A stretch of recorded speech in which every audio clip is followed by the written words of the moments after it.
ತುಕಾರಾಮರಂತ ಆಗಿ ಹೋದ್ರಮ್ಮ. ತುಕಾರಾಮ ಸಂತ ಮಹಾ ತುಕಾರಾಮ ಎಷ್ಟು ಸಮಾಧಾನದ ಗುಣ ಇತ್ತು ಅಂದ್ರೆ ಅವನ ಹತ್ರ, ಎಷ್ಟು ತಾಳ್ಮೆಯ ಗುಣ ಇತ್ತಂದ್ರೆ ತುಕಾರಾಮರ ಹತ್ರ. ತುಕಾರಾಮರು ಹಂಗ ಸಂಚಾರ ಮಾಡ್ತಿದ್ರು, ಹಳ್ಳಿಗೆ ಸಂಚಾರವನ್ನು ಮಾಡ್ತಿದ್ರು. ಅವನು ಕೂಡ ನಮ್ಮಂಗ ಮದುವೆ ಆದವನೇ, ಅವನು ನಮ್ಮಂಗ ಸಂಸಾರವನ್ನು ಮಾಡಿದವನೇ. ಆದರೆ ತುಕಾರಾಮ ಈ ಜಗತ್ತಿನೊಳಗೊಬ್ಬ ಸಂತ ಅನಿಸಿಕೊಂಡ. ಯಾಕ? ಸಮಾಧಾನದ ಬದುಕು, ತಾಳ್ಮೆಯ ಬದುಕು. ತುಕಾರಾಮ ಅಂತ ಆಗಿ ಹೋಗ್ಯಾನಲ್ಲ, ಹಿಂಗ ಒಂದು ಹಳ್ಳಿಗೆ ಹೋಗಿದ್ನಂತ. ಹಳ್ಳಿಗೆ ಹೋಗಿ ಮರಳಿ ತನ್ನ ಊರಿಗೆ ಬರಬೇಕಾದ್ರೆ ದಾರಿ ಒಳಗೆ ರೈತರು ಕಬ್ಬು ಹಾಕಿದ್ರಂತ, ಕಬ್ಬು ಬೆಳೆದಿದ್ರಂತ. ಕಬ್ಬು ಬೆಳೆದಿರುವಂಥ ಸಂದರ್ಭದಲ್ಲಿ ರೈತರು ಕಬ್ಬು ಕಟಾವು ಮಾಡುವಾಗ, ಕಬ್ಬು ಕಡಿಯುವಾಗ ಸಂತ ತುಕಾರಾಮ ದಾರಿಯೊಳಗೆ ಹೊಂಟಿದ್ದ. ಆ ರೈತ ನೋಡ್ತಾನಂತ, ಹೊಲದ ಯಜಮಾನ, ಹೊಲದ ಮಾಲಕ ನೋಡ್ತಾನಂತ. ಯಾರನ್ನ? ತುಕಾರಾಮರು. ತುಕಾರಾಮನ್ ನೋಡಿ ವಿಚಾರ ಮಾಡ್ತಾನ, ಯಪ್ಪ ತುಕಾರಾಮ ಸಂತರು ಹೊಂಟಾರ, ಕರೆದ್ರೆ ಬರಲಾರ್ದವರು, ಕರೆದ್ರೆ ಯಪ್ಪ ಪಾದ ಹಾಕ್ರಿ ನಮಗೆ ಪುಣ್ಯ ಆಗ್ತದಂತ ತಿಳ್ಕೊಂಡು ಕರೆದ್ರು ಬರಲಾರ್ದವರು ಇವತ್ತು ನಮ್ಮ ಹೊಲದ ಬದಿನ ಮ್ಯಾಲ ದಾರಿ ಒಳಗೆ ಆಶೆ ಹೊಂಟಾರಂದ್ರೆ ನಾ ಎಷ್ಟು ಪುಣ್ಯ ಮಾಡೇನಿ, ಹೆಂಗಾದ್ರೆ ಮಾಡಿ ತುಕಾರಾಮ ನಮ್ಮ ಹೊಲಕ್ಕೆ ಕರಿಬೇಕಂತ ರೈತ ಓಡೋಡಿ ಬಂದ. ತುಕಾರಾಮರು ಹೊಂಟಿದ್ರು. ಯಪ್ಪ ಸಂತ ತುಕಾರಾಮ, ಯಪ್ಪ ಸಂತ ತುಕಾರಾಮರೇ ನಿಂತ್ಕೊಳ್ರಿಪ್ಪ ಅಂತ ತಿಳ್ಕೊಂಡು ಕೂಗಿ ಕರೀತಾನ ರೈತ. ತುಕಾರಾಮರು ಹೊಂಟಿದ್ರಲ್ಲ, ಇವ ಕೂಗೋದನ್ನ ನೋಡಿ ನಿಂತ್ಕೊಂಡ್ರು. ಯಾಕಪ್ಪ? ಏನಿಲ್ಲಪ್ಪ, ಇದ ನಮ್ಮದು ಹೊಲ ಯಪ್ಪ, ಪಕ್ಕಕ್ಕಿರೋದ ಕಬ್ಬು ಹಾಕೇನಿ, ಕಬ್ಬು ಕಟಾವಿಗೆ ಬಂದೈತಿ, ಅದಕ್ಕೆ ಕಬ್ಬು ಕಟಾವು ಮಾಡಾಕತ್ತೇವಿ, ಕಬ್ಬು ಕಡಿಯಾಕತ್ತೇವಿಯಪ್ಪ. ಒಂದಿಷ್ಟು ಚಲೋತ್ನಾಗ ವ್ಯಾಪಾರ ಆಗಲಿಯಪ್ಪ, ಪಾದಕ್ಕೆ ಬಂದು ಒಂದಿಷ್ಟು ಹೊಲಕ್ಕೆ ಬಂದು ನಿಮ್ಮ ಪಾದ ಹಾಕ್ರಿ, ಒಂದಿಷ್ಟು ನಮ್ಮ ಕಬ್ಬಿನ ಹೊಲಕ್ಕೆ ಬಂದು ನೀವು ಪಾದ ಹಾಕ್ರಿಪ್ಪ. ನೀವು ತುಕಾರಾಮರದಿರಿ, ಸಂತರದಿರಿ, ಮಹಾತ್ಮರದಿರಿಪ್ಪ. ನೀವು ಪಾದ ಹಾಕಿದ್ರೆ ವ್ಯಾಪಾರ ಭಾಳ ಚಲೋ ಆಗ್ತದ, ನಮ್ಮ ಜೀವನ ಭಾಳ ಚಂದ ಆಗ್ತದ ಅಂತ ತಿಳ್ಕೊಂಡು ರೈತ ಕೈ ಮುಗಿದು ಪಾದಕ್ಕೆ ಬಿದ್ದು ತುಕಾರಾಮನ ಹೊಲಕ್ಕೆ ಕರ್ಕೊಂಬರ್ತಾನಂತ್ರಿ. ತುಕಾರಾಮ ಹೊಲಕ್ಕೆ ಕರ್ಕೊಂಬರ್ತಾನ. ತುಕಾರಾಮರೆಲ್ಲ ಹೊಲದೊಳಗೆ ಅಡ್ಡಾಡಿಸ್ತಾನ.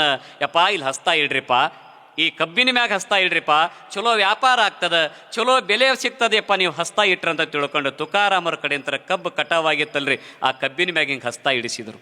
ಹಿಂಗೆ ಕಬ್ಬಿನ ಮ್ಯಾಗ ಹಸ್ತಾ ಇಡಿಸಿದ ಬಳಿಕ ಆಯ್ತಪ್ಪ ನಾ ಹೊಕ್ಕನಿ, ಬೇರೆ ಊರಿಗೆ ಹೋಗಿದ್ದೆ, 2 ದಿನ ಆಗೈತಿ, ಮನಿನ ಮುಟ್ಟಿಲ್ಲ ನಾನು ಅಂತ ತಿಳ್ಕೊಂಡು ನಾ ಹೊಕ್ಕನಿ ಅಂದಾಗ ಒಂದಿಷ್ಟು ಕುತ್ಕೊಳ್ರಿಪ್ಪ, ಕಬ್ಬು ಕಡದು ಕೊಡ್ತಾನೆ, ತುಂಡು ಮಾಡಿ ಕತ್ತರಿಸಿ ಕೊಡ್ತಾನೆ, ಮ್ಯಾಗಲು ಸಿಪ್ಪಿ ತೆಗೆದು ಕೊಡ್ತಾನ್ರಿಪ್ಪ, ಒಂದಿಷ್ಟು ಕಬ್ಬು ತಿನ್ರಿ, ಭಾಳ ಖುಷಿ ಆಕೈತಿ ನನಗೆ, ಒಂದಿಷ್ಟು ನೀವು ಕಬ್ಬು ತಿಂದು ಹೋಗ್ರಿಪ್ಪ, ಭಾಳ ಖುಷಿ ಆಕೈತಿ, ಆನಂದ ಆಕೈತಿ ಅಂತ ತಿಳ್ಕೊಂಡು ಯಾವ ರೈತ ತುಕಾರಾಮಿಗೆ ಹೇಳಿದಾಗ ತುಕಾರಾಮರು ಒಂದು ಮಾತು ಹೇಳ್ತಾರಂತ, ಮನ್ಯಾಗ ಹೆಣ್ತದಾಳಪ್ಪ, ಹೆಂಡತಿ ಬಿಟ್ಟು ನಾ ಎಲ್ಲಿ ಏನೂ ತಿನ್ನಂಗಿಲ್ಲ. ಮನ್ಯಾಗ ಹೆಂಡತಿದಾಳ, ಹೆಂಡತಿ ಬಿಟ್ಟು ನಾ ಎಲ್ಲಿ ಏನು ತಿನ್ನಂಗಿಲ್ಲ. ತುಕಾರಾಮರು ಹೇಳ್ತಾರೆ, ನೀವು ಹಂಗಲ್ರಿಪ್ಪ, ತಾಳಿಕೋಟಿಗೆ ಹೋದ್ರೆ ಒಂದು ಪ್ಲೇಟ್ ಏನಾರು ಹೊಡೆದ ಬಂದು ಬರ್ತೀರಿ. ತಾಳಿಕೋಟಿಗರ ಹೋಗ್ರಿ, ಬಿಜಾಪುರಕ್ಕರ ಹೋಗ್ರಿ, ಎಲ್ಲರ ಯಾಕೆ ಹೋಗ್ರಿ, ಒಂದು ಪ್ಲೇಟ್ ನೀವು ಅಂಗಡಿಯಾಗ ಮಸಾಲೆ ದ್ವಾಸೀರ ತಿಂದು ಬರ್ತೀರಿ, ಬೆಣ್ಣೆ ದ್ವಾಸೀರ ತಿಂದು ಬರ್ತೀರಿ. ಮನ್ಯಾಗ ಹೆಂಡ್ರು ಮಕ್ಕಳು ವಿಚಾರ ಮಾಡಂಗ್ಲೇ ಅವು ತಿಂತಾರು ಬಿಡು ಅಂತಂದು ಅದಲ್ರಿ. ಆದ್ರೆ ತುಕಾರಾಮರು ಹಂಗೆ ಅನ್ಲಿಲ್ಲ, ಮನ್ಯಾಗ ಹೆಣ್ತದಾಳ್ರಿಪ್ಪ, ಎಂದೂ ನಾ ಹೆಂಡತಿ ಬಿಟ್ಟು ತಿನ್ನಂಗಿಲ್ಲ, ಹಾಗಾದ್ರೆ ನಿಮಗೆ ಕಟ್ಟಿ ಕೊಡ್ತಾನ್ರಿಪ್ಪ, ಕಟ್ಟಿ ಕೊಡ್ತಾನೆ, ಮನೆಗೆ ತೊಗೊಂಡು ಇಬ್ಬರು ಕೂಡಿ ತಿನ್ರಿ ಅಂತ ತಿಳ್ಕೊಂಡು ರೈತ ಏನು ಮಾಡಿದ್ರಿ, ಒಂದು ಕಬ್ಬಿನ 4 ಗಳ ತೊಗೊಂಡು ಕಬ್ಬಿನ ಸಿಪ್ಪಿನ ಆ ಗಳಕ್ಕೆ ಹಿಂಗೆ ಕಟ್ಟಿ ತುಕಾರಾಮ ಕೈಯಾಗ ಕೊಟ್ಟ. ತುಕಾರಾಮರು ಅದನ್ನು ತಲೆ ಮ್ಯಾಗ ಇಟ್ಕೊಂಬರಕತ್ತಿದ್ರಿ. ಹಿಂಗೆ ಬಗಲಾಗಿ ಇಟ್ಕೊಂಡ್ರೆ ಅದು ಬೆಂಡ್ ಹಾರ್ತದಮ್ಮ, ಬಗಲಾಗಿ ಇಟ್ಕೊಂಡ್ರೆ ರಸ ಎಲ್ಲ ಒಣಗಿ ಬಿಡ್ತದ. ಹಿಂಗೆ ತಲೆ ಮೇಲೆ ಇಟ್ಕೊಂಡು ಬರಾಕತ್ತಿದ್ರು. ಯಾವಾಗ ತುಕಾರಾಮರ ಕಬ್ಬಿನ ಆ 4 ಗಳ ಹಿಂಗೆ ಕಟ್ಟಿ ಕೊಟ್ಟಿದ್ನಲ್ಲ ರೈತ, ಅದನ್ನು ತಲೆ ಮ್ಯಾಗ ಯಾವಾಗ ಹಿಂಗೆ ಇಟ್ಕೊಂಡು ಊರೊಳಗೆ ಬರಾಕತ್ತಿದ್ರು, ಒಂದಿಷ್ಟು ಹುಡುಗರು ಆಟ ಆಡಕತ್ತಿದ್ವಂತ್ರಿ. ಒಂದಿಷ್ಟು ಹುಡುಗರು ಆಟ ಆಡಕತ್ತಿದ್ವಂತ. ತುಕಾರಾಮರು ಕಬ್ಬು ತಂದಾರ, ನನಗೊಂದು ಕಬ್ಬು ಕೊಡ್ರಿ. ಆಟ ಆಡುವಂಥ ಹುಡುಗರು ಒಂದು 6-7 ಹುಡುಗರು ತುಕಾರಾಮರು ಬಿಡಲೇ ಇಲ್ಲಂತ, ಎಲ್ಲರಿಗೆ ಮುರಿದು ಕೊಟ್ರಂತ. ಒಂದ ಕಬ್ಬಿನ ಗಳ ಉಳಿತಂತ. ಅದನ್ನು ಯಾರು ನೋಡಿದ್ರಂದ್ರೆ ತುಕಾರಾಮನ ಹೆಂಡತಿ ಮೆಳಗಿ ಮ್ಯಾಗ ಬಟ್ಟಿ ಒಣಾಕತ್ತಿದ್ಲು, ಆ ಹೆಣ್ಮಗಳು ನೋಡಿದ್ಲಂತ ತುಕಾರಾಮನ ಹೆಂಡತಿ ನೋಡಿ ಅಂತಾಳ, ಅಲ್ಲ ಒಬ್ಬ ಭಕ್ತ ನಮಗೆ ಕುತ್ಕೊಂಡು ತಿನ್ನಾಕ ಕಬ್ಬು ಕೊಟ್ಟು ಕಳಿಸಿದ್ರೆ ಇವ ಎಲ್ಲ ಹುಡುಗರಿಗೆ ಕೊಟ್ಕೊಂತ ಬರಾಕತ್ತೇನಲ್ಲ, ಬರ್ಲಿವ ಅಂತ ಅಕ್ಕಿ ವಿಚಾರ ಮಾಡಿದ್ಲು. ಬರ್ಲಿವ ನನ್ನ ಗಂಡ ಮನೆಗೆ ಬರಲಿ, ತುಕಾರಾಮ್ ಮನೆಗೆ ಬರಲಿ ಅಂತ ತಿಳ್ಕೊಂಡು ಅಕ್ಕಿ ಬಟ್ಟಿ ಒಣಾಕಕ್ಕೆ ವಿಚಾರ ಮಾಡಿಕೊಂತ ಬಟ್ಟಿ ಒಣಾಕಿದ್ಲು, ಕೆಳಗೆ ಬಂದ್ಲು. ಎಲ್ಲರಿಗೆ ಕೊಟ್ಕೊಂತ ಒಂದು ಕಬ್ಬು ಉಳಿದಿತ್ತು, ಒಂದು ಕಬ್ಬಿನಗಳ ಅದನ್ನು ತೊಗೊಂಡು ಬಂದು ಹೆಂಡತಿ ಕೈಯಾಗ ಕೊಟ್ಟ. ನೋಡು, ಇದನ್ನು ಒಬ್ಬ ರೈತ ಕೊಟ್ಟಾನ, ನಿನಗಂತ ಕೊಟ್ಟಾನ, ತಗೋ ಇದನ್ನು ತಿನ್ನು, ನಿನಗಂತ ಕೊಟ್ಟಾನ, ತಗೋ ಇದನ್ನು ತಿನ್ನಂತ ತಿಳ್ಕೊಂಡು ಹೇಳಿದಾಗ ಎಷ್ಟಾಕಂದ ಕಬ್ಬು ಕೊಟ್ಟು ಕಳಿಸಿದ್ದ, ಒಂದ ಕೊಟ್ಟನೆ ಅಂತ ಗಂಡ ಸುಳ್ಳು ಹೇಳಕತ್ಯ ನೋಡಂತ ತಿಳ್ಕೊಂಡು ಅದ ಕಬ್ಬಿಯನ್ನು ಇಸ್ಕೊಂಡಿದ್ಲಲ್ರಿ, ಅದ ಕಬ್ಬಿನಿಂದ ತುಕಾರಾಮ್ ತಲೆಗೆ ಪಡ್ ಅಂತ ಹೊಡೆದ್ಲು. ಅದ ಕಬ್ಬಿನಿಂದ ತುಕಾರಾಮರ ತಲೆಗೆ ಪಡ್ ಅಂತ ಹೊಡೆದ್ಲು. ಆದ್ರೆ ಎಲ್ಲಾ ಜನ ನಿಂತು ನೋಡಾಕತ್ತಿದ್ರಂತ. ತುಕಾರಾಮನ ಹೊಡೆದ್ರಲ್ಲಪ್ಪ ಹೆಂಡತಿ, ತುಕಾರಾಮ ಸಂತರನ ಹೆಂಡತಿ ಹೊಡೆದ್ಲಲ್ಲ ಅಂದಾಗ ಅವಾಗ ತುಕಾರಾಮನಿಗೆ ಎಷ್ಟು ಸಮಾಧಾನದ ಗುಣ ಇತ್ತಂದ್ರಮ್ಮ, ಎಷ್ಟು ತಾಳ್ಮೆ ಗುಣ ಇತ್ತಂದ್ರ ಎಲ್ಲರೂ ನಿಂತು ನೋಡಾಕತ್ಯಾರ. ತುಕಾರಾಮರು ಅಂತಾರ, ನನ್ನ ಹೆಂಡತಿಗೆ ಬೈತಾರ ಇವ್ರು ಅಂತ ತಿಳ್ಕೊಂಡು, ನಾನು ಹೆಂಡತಿ ಬೈದ್ರ ಅದು ನನಗೆ ಬೈದಂಗ, ನನ್ನ ಹೆಂಡತಿಗೆ ಬೈದ್ರ ಅದು ನನಗೆ ಬೈದಂಗ, ನನಗೆ ಬೈದ್ರ ನನ್ನ ಹೆಂಡತಿಗೆ ಬೈದಂಗ ಅಂತ ತಿಳ್ಕೊಂಡು ತುಕಾರಾಮರು ಒಂದು ಮಾತು ಹೇಳ್ತಾರಂತ. ನೋಡ್ರಿಪ್ಪ, ನನ್ನ ಹೆಂಡತಿ ಹತ್ರ ಎಷ್ಟು ಒಳ್ಳೆ ಗುಣ ಐತಿ, ನೋಡ್ರಿಪ್ಪ ನನ್ನ ಹೆಂಡತಿ ಹತ್ರ ಎಷ್ಟು ಒಳ್ಳೆಯ ಗುಣ ಐತಿ.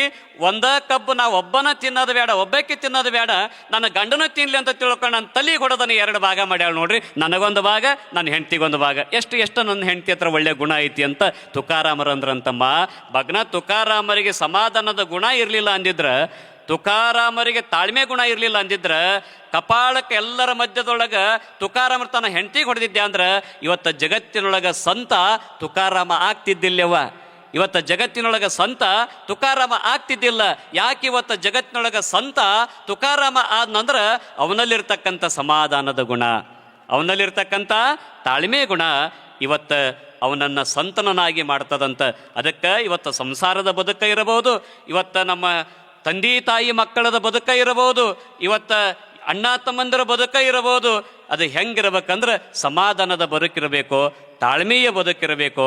ಅಂದಾಗ ಈ ಭೂಮಿ ಮೇಲೆ ಹುಟ್ಟಿದು ಕೂಡ ಸಾರ್ಥಕವಾಗ್ತದೆ, ಅಂದಾಗ ಪ್ರವಚನವನ್ನು ಕೇಳಿದು ಕೂಡ ಸಾರ್ಥಕವಾಗ್ತದೆ, ಪರಮ ಪೂಜ್ಯರ ಅಮೃತ ನುಡಿ ಆಶೀರ್ವಚನವನ್ನು ಆಲಿಸಿದ್ದು ಕೂಡ ಸಾರ್ಥಕವಾಗ್ತದಮ್ಮ.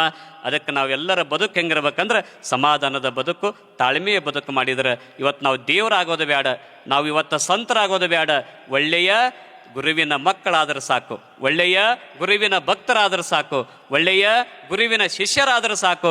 ಈ ಭೂಮಿ ಮೇಲೆ 1 ದಿನ ಬದುಕಿದರೇನು, 3 ದಿನ ಬದುಕಿದರೇನು, 100 ಬದುಕಿದರೇನು, 100 ದಿನ ಬದುಕು ಸಾರ್ಥಕವಾಗಿ ಬಿಡ್ತದನ್ನತಕ್ಕಂಥ ಮಾತನ್ನು ನಮ್ಮ ಬದುಕಿನೊಳಗೆ ನಾವು ಅಳವಡಿಸಿಕೊಂಡಾಗ ನಮ್ಮ ಬದುಕು ಸಾರ್ಥಕವಾಗ್ತದಮ್ಮ.